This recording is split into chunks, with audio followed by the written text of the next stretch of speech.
Why are we here? What is our purpose? What is the truth of existence? Well, who cares? Why waste time pursuing ideals when you can live in the moment, pursue sensation, enjoy the beauty and grotesque of life? After all, we live in an era of decline. Society is collapsing. So why not have fun as we plummet into decay? These are the beliefs of the decadent movement, an artistic influence sprung in mid-19th century France, put emphasis on art over logic, feelings over truth, hedonism over progress. Despite being over a century and a half old, we can trace its influence and lineage into culture and media still widely enjoyed today. That is what we'll be talking about in this broadcast, so get comfortable, grab yourself a cup of tea, and take a descent into decline with me. Europe, and especially France, during the 19th century was a cacophonic mixing pot of ideals, predictions, and styles. Much of tradition was being tossed to the wayside in the pursuit of progress, of enlightenment. More than ever, technological marvels promised to change the lives of the everyday man in the transition of an achievable utopia, making life easy and comfortable. Fine goods could reach the hands of commoners, no longer limited to the gloves of the elite. Despite all of this upheaval, the feeling of fin du siècle, meaning end of century, was a muddled and confused one. While some hoped for a better tomorrow, cynicism and pessimism found ample supply in the minds of those deemed unfitting for this new aesthetic of enlightenment. Beggars, prostitutes, and blue-collar workers were marked to become obsolete.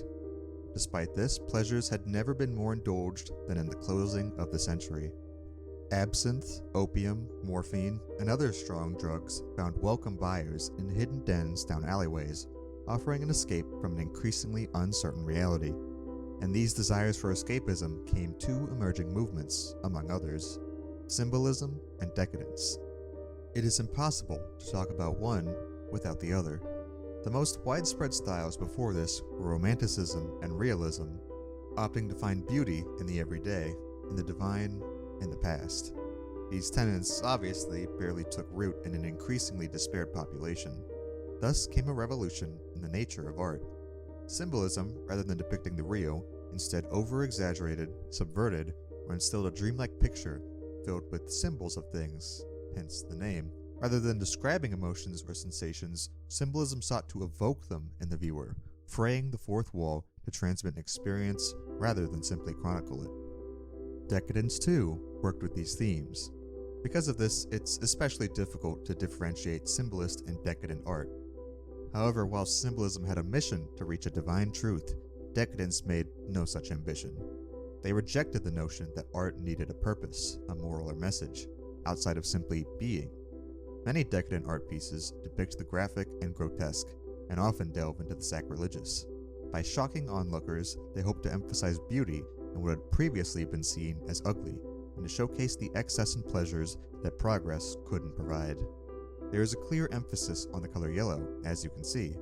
Many illicit books in France were wrapped in yellow covers to signify their content at a glance, and the final decade before the 20th century was even called the Yellow 90s, so the influence is clear. There was even a British periodical called The Yellow Book that showcased several illustrations, stories, and poems of controversial and startling content with clear ties to decadence. Keep this book in mind. Despite the vast swath of creatives influenced by the movement all over the world, I've identified three that proved key in the development and spread of decadent influence: Edgar Allan Poe, Charles Baudelaire, and Oscar Wilde. It's difficult to understate Poe's influence on the literary world. Born in 1809, Poe is renowned as both a writer and a critic, with famous works like The Raven, The Telltale Heart, The Cask of Amontillado, and The Gold Bug. His tales are a staple in the Gothic horror genre, intertwining dark themes, emerging technology, and satire to produce stories that capture the reader's attention with their colorful and descriptive choice of words. Many tie his talent with the terrible through his troubled life, becoming the staple of the tortured artist, the cursed poet. The idea that through suffering, art and ideas may flourish. Whether you believe his difficult life had a factor in his works or not, he's influenced everything from horror to science fiction to detective pieces, inspiring such authors like Sir Arthur Conan Doyle, Jules Verne, and H.G. Wells. Covering Poe's life and works would require its own separate video, so instead I want to focus on how his career impacted others. Most notably in our study, Poe was one of the first American authors of his time to become more popular in Europe than his homeland, especially in France. This was in large part due to the translations of his work into French, made by our next person of interest. Born in 1821 and raised in an affluent family, Charles Baudelaire started as a stereotypical, purposeless rich kid, fluctuating in his studies and spending his family's fortune on fancy clothes and lavish luxuries. What sparked a change in him was Poe's literature. Baudelaire claimed that the stories he was reading had always existed in his brain, but only now could he see them taking shape on the pages.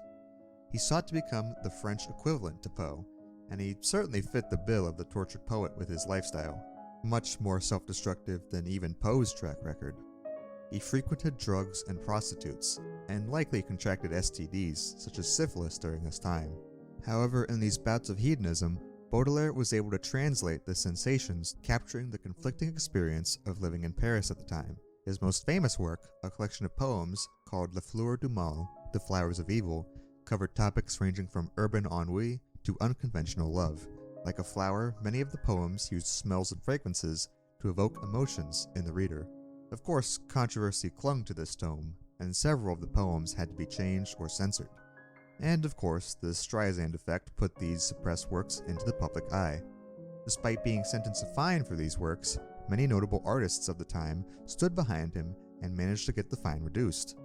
Baudelaire was a difficult person to get along with, and his decadence ended in a fast and fleeting lifespan, but his work spearheaded the charge towards more complicated morality and depictions of uncomfortable reality many poets of Romanticism abhorred. While France had its artistic revolution, among, all the other revolutions they're well known for, there were other similar movements happening across Europe. In Britain, there was one man known for his synonymous, hedonistic, and controversial lifestyle in prose, bringing us to our third figure. Oscar Wilde's life is an eventful one, and to cover it all would also require its own separate video. So for the purpose of this essay, we need only know a few excerpts from his life. Whilst the decadent movement ran its course through Paris, a similar movement was taking the streets of Britain, dubbed aestheticism.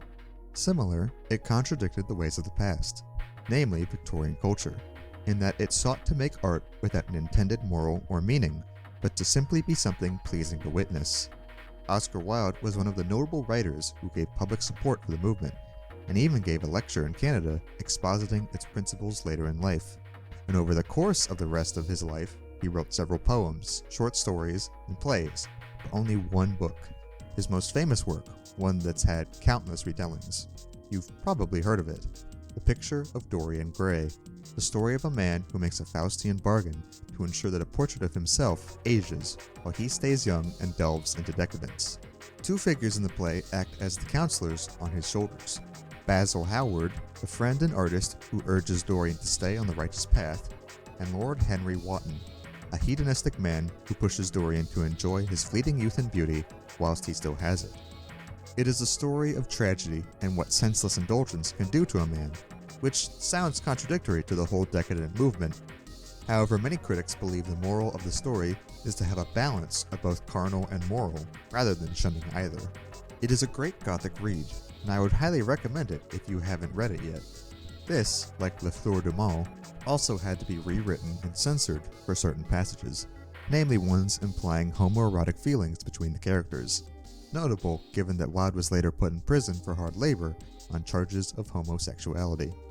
One thing to note in the story, though, is that accompanying the news that his first love had committed suicide within the evening paper, Henry sends Dorian a book to serve as a roadmap for vice. It reads, "On reaching the library, he found that it was just after 5 o'clock, and that the tea had already brought up. On a little table of dark perfumed wood, thickly encrusted with nacre, was lying a note from Lord Henry, and beside it was a book bound in yellow paper, the cover slightly torn and the edges soiled." He sighed, and having poured himself out some tea, opened Lord Henry's note. It was simply to say that he sent him round the evening paper, and a book that might interest him, that he would be at the club at 8:15. His eyes fell on the yellow book that Lord Henry had sent him. What was it, he wondered. He went towards the little pearl-colored octagonal stand that had always looked to him like the work of some strange Egyptian bees that wrought in silver, and taking up the volume, flung himself into an armchair and began to turn over the leaves. After a few minutes, he became absorbed. It was the strangest book he had ever read. It seemed to him that in exquisite raiment, and to the delicate sounds of flutes, the sins of the world were passing in dumb show before him. Things that he had dimly dreamed of were suddenly made real to him. Things of which he had never dreamed were gradually revealed. The style in which it was written was that curious jeweled style, vivid and obscure at once, full of argot and of archaisms, of technical expressions and of elaborate paraphrases, that characterizes the work of some of the finest artists of the French school of symbolists. There were in it metaphors as monstrous as orchids and as subtle in color. The life of the senses was described in the terms of mystical philosophy.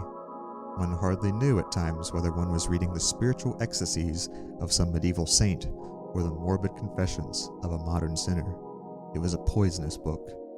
The heavy odor of incense seemed to cling about its pages and to trouble the brain. The mere cadence of the sentences, the subtle monotony of their music, so full as it was of complex refrains and movements elaborately repeated, produced in the mind of the lad, as he passed from chapter to chapter, a form of reverie, a malady of dreaming, that made him unconscious of the falling day and creeping shadows. For years, Dorian Gray could not free himself from the influence of this book, or perhaps it would be more accurate to say that he never sought to free himself from it. He procured from Paris no less than 9 large paper copies of the first edition, and had them bound in different colors, so that they might suit his various moods and the changing fancies of a nature over which he seemed at times to have almost entirely lost control. A book bound in yellow paper, remember?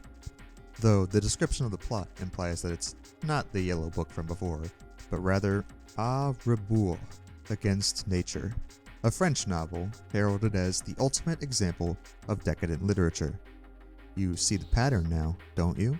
A poisonous, mind-gripping book wrapped in yellow, speaking of decadence, one that serves a turning point for young Dorian's descent into decay. Again, I ask you to keep this in mind.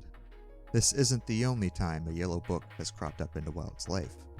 There were reports that Wilde was carrying a copy of the aforementioned yellow magazine when he was arrested, though we can't say for sure. But here we can clearly see Wilde was well aware of the decadent movement, and it inspired his most renowned work, even within the narrative. Now, with these 3 figures having established this doctrine of decadence, where did it go after their passing? Poe died in 1849, Baudelaire in 1867, and Wilde in 1900. In France, the movement fittingly decomposed along with its leading figures, leaving the rest to be snatched instead by the symbolist movement. But there was someone who was inspired by these works even after the movement fizzled out. Born during its height and outliving its dissolution. A decadent author you probably didn't expect, but one you've no doubt heard of. A man who needs no introduction, whose reputation often precedes him. Howard Phillips Lovecraft. Father of cosmic horror, his work spawned a world of dread that have inspired countless authors and tales. He too was an author inspired by Edgar Allan Poe. He too was one who took inspiration from the decadent movement, or rather its aesthetic British counterpart. When you read stories of his such as At the Mountains of Madness, depicting an ancient civilization left in ruin, wrought by degradation and internal strife, you see that pattern emerge again. Whilst the decadence would imply that society was in a state of decline, and that things would only get worse from their perspective, Lovecraft took this idea and set it on the cosmic stage. After all, who's to say that we are alone in witnessing decadence? Who's to say the universe itself isn't facing entropy, and our culture is a mere reflection of the grander picture? If you were told that it wasn't just your city, your economy, your culture and science that were on the slope of decline, but the entire universe? That the best days of existence have long since passed, and you are merely an ant sat upon a damp log, minutes away from careening down another waterfall, that things will only, inevitably, tragically, get worse from here. Well, wouldn't that drive you mad too? Though Lovecraft's idea of cosmic decadence is explored, there is one shining example in the genre I want to highlight. And if you've kept in mind what I told you, I'm sure you know where we're going. Robert W. Chambers, author of the collection of short stories dubbed The King in Yellow. I will level with you viewers that what we've covered so far has only been a lead-up to this story. The context of decadence served to highlight themes present in The King in Yellow, and this comparison was brought to my attention briefly through a video by the channel Tale Foundry. Do give them a visit. The archive owes part of its roots thanks to their factory of stories. I wanted to expand on these connections, and I found a lot more than I expected. You have all the context and pieces now. Chambers is admittedly a standout among these other names. All the others, Poe, Baudelaire, Wilde, Lovecraft, fit the bill of the tortured author, one whose tragic lives influenced their works. Chambers is an exception given his life is so normal. Here I thought that he was a colleague of Lovecraft, when in actuality they'd never even met. Chambers' keystone work came out more than 30 years before Lovecraft's first tale, so this makes sense. The King in Yellow, a cult classic among tales of classic cults, was an early and only hit. There were few other works of his in the weird fiction genre, and none reached the same acclaim. No, Chambers spent most of his life writing historical fiction and romantic novels, many of which were adapted into silent films during the 1920s. Lovecraft went on to say of Chambers that he was equipped with the right brains and education, but wholly out of the habit of using them. The King in Yellow was adopted into Lovecraft's mythos, turning into an entirely different beast due to the several blanks needing to be filled within the collection. A figure in yellow robes, tentacles protruding from its hem, half-brother of Cthulhu who lives, or is exiled, on or near a distant star Aldebaran. Lovecraft himself made only 2 references to the topics from The King in Yellow in his books, mentioning Carcosa, Hastur, and Casilda.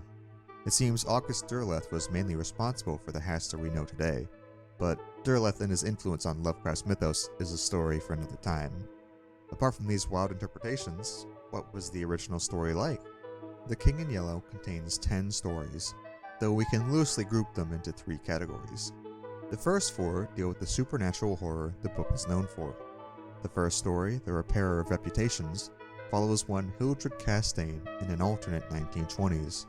Driven mad after reading the play, or after falling off of a horse, probably both, he tries to act a Game of Thrones-esque plot to kill his cousin in order to establish an imperial dynasty in America similar to the court he read in the play. The Mask is more of a romance tale, or triangle, between a painter, a beautiful woman, and a sculptor. The latter made a liquid that can turn items into marble, and notes the narrator also read The King in Yellow, after which things seem to fall into place for him, and he gets the woman of his dreams after his friend's untimely demise. The Court of the Dragon follows a man visiting a church after reading The King in Yellow, only to find himself haunted by a twisted organ player. He tries to run, only to awaken in the church once more, and finally, the lost city of the king. The final of the quartet, The Yellow Sign, follows the friend of the late Castaigne, Scott, who finds himself and his girlfriend Tessie cursed by the crawling symbol from the play. The watchman of a nearby churchyard unsettles him when, after passing the church one evening, asks him, "Have you found the yellow sign?"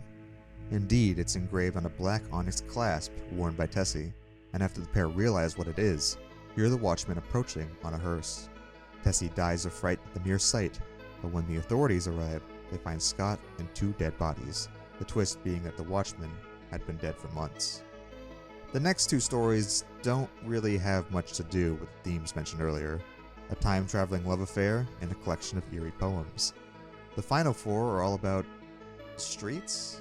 Though to note, they all take place in Paris and center around artistic figures, which harkens back, if only slightly, to where the decadent movement began. The Repairer of Reputations and The Yellow Sign, too, share a Parisian setting. This is a little strange given that Chambers was American. When you take into account the history of decadence, maybe it wasn't a coincidence. Now we can see where Chambers may have gotten some of these ideas, but they all seem rather disparate. Where did his other inspirations come from? Luckily, we have the pieces and patterns. The name of the city in the play, Carcosa, was likely inspired by Ambrose Bierce's 1886 short story, An Inhabitant of Carcosa. And this story makes mention of several other staples from the story and mythos. It follows a man from the city of Carcosa who, whilst mulling over a conversation they'd had with a sage named Holly concerning death, finds himself lost in the wilderness. It is cold, but he does not feel cold. He sees animals and a man pass by, but he is not heard when trying to call to them. He sees the night sky above, pointing out the Hyades and Aldebaran, but he is not blinded by the night's darkness. He finds an old graveyard and spots his name among the headstones, among the ruins of the ancient and famous city of Carcosa, a ghost of a city long since gone. We see other names that were used in Chambers' story, Holly, Aldebaran, and others. Safe to say, Chambers knew about this story. But it's not the only story we see whispers of. The three founding figures of the Decadent movement, they're all here. The actual play The King in Yellow mentioned in the book, which we only have scant mentions of, seems to depict a mass ball driven into chaos by an unexpected visitor.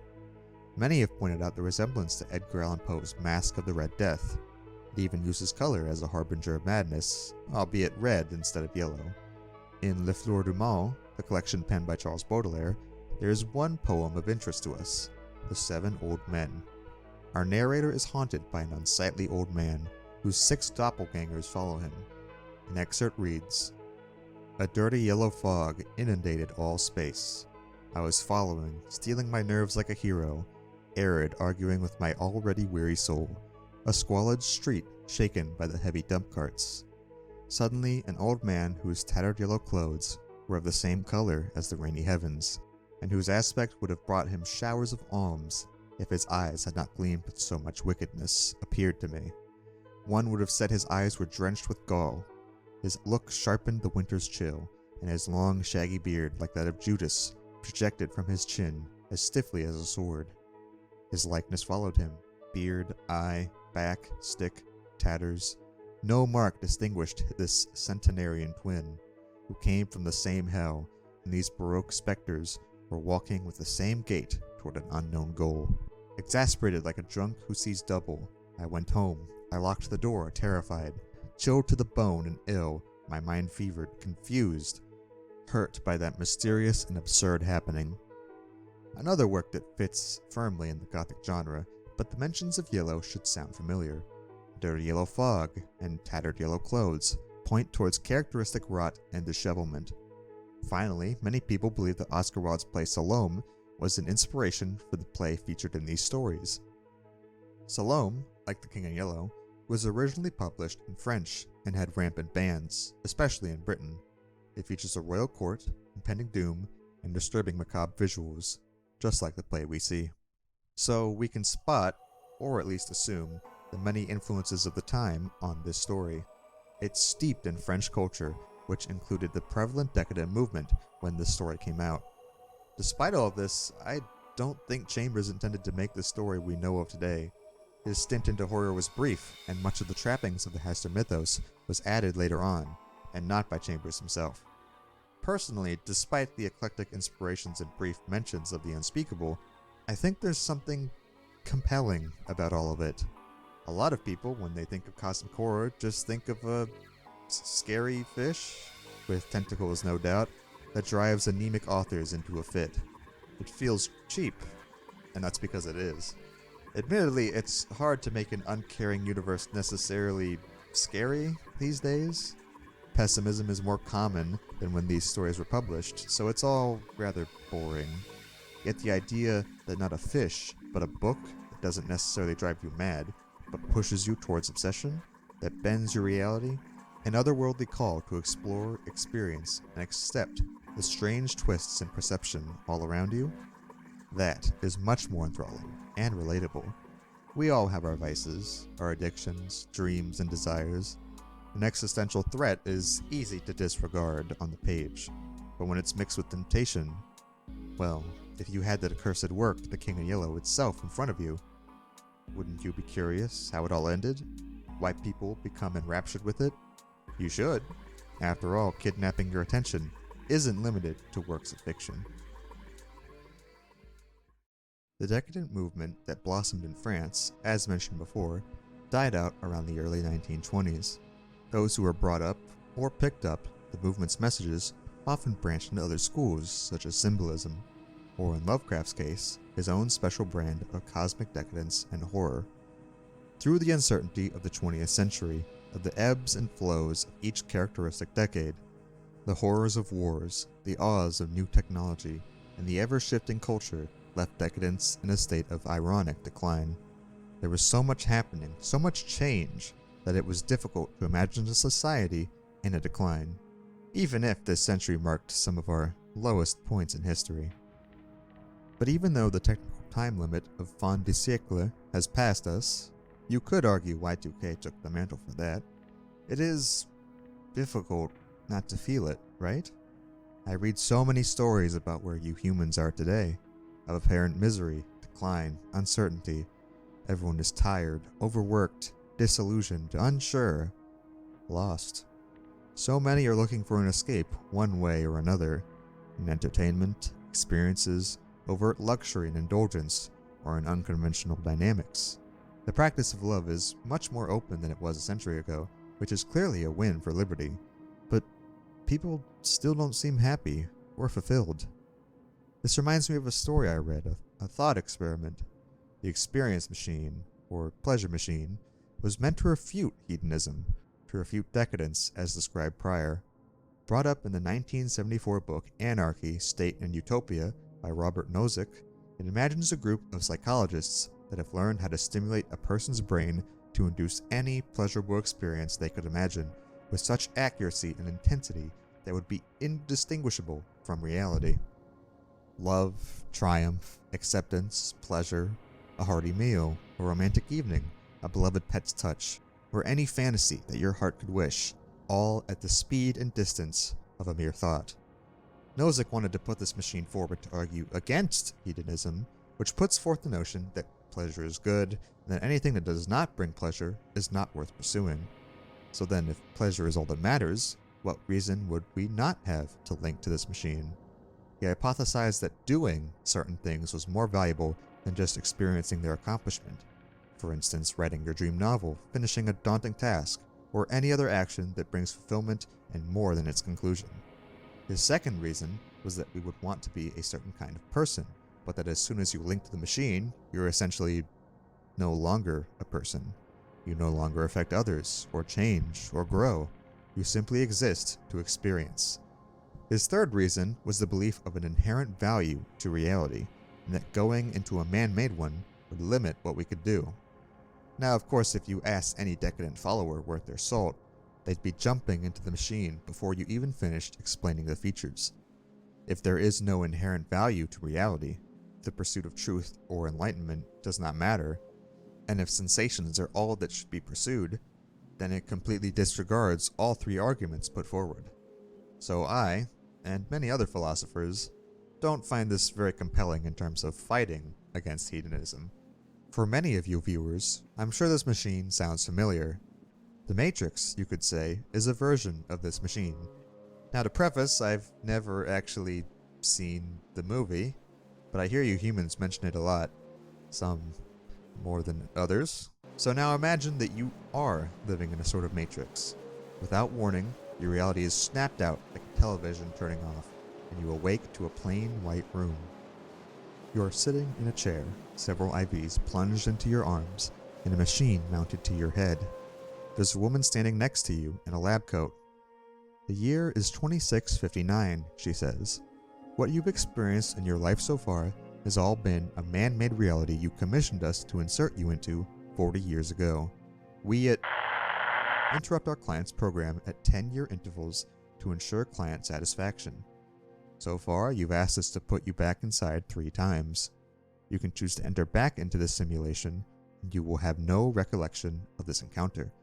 Your family, friends, and hobbies will all be there again. Alternatively, we can change your simulation using different parameters, an entirely different life. Or, You can choose to end your subscription here if you're unsatisfied with the simulation. How would you like to proceed? This situation was imagined by philosopher Joshua Green, though I've paraphrased and added some things to it. If this situation happened to you, if you were sat in that chair, looking at that woman, what would you do? Would you come back to this reality, see what else your life had to offer? Would you ask for something entirely new, something more fulfilling to you? Or would you get up and face whatever true reality was out there? Is the pursuit of truth what you value? Or are you merely looking for pleasure or happiness? What if the real world out there was even more maddening? What if once you leave that stage, you have to face the music, and its tune, it sounds like doom? Would you follow the call, or turn back to comfort and familiarity, or turn to ecstasy? What color would you choose, oh viewer mine?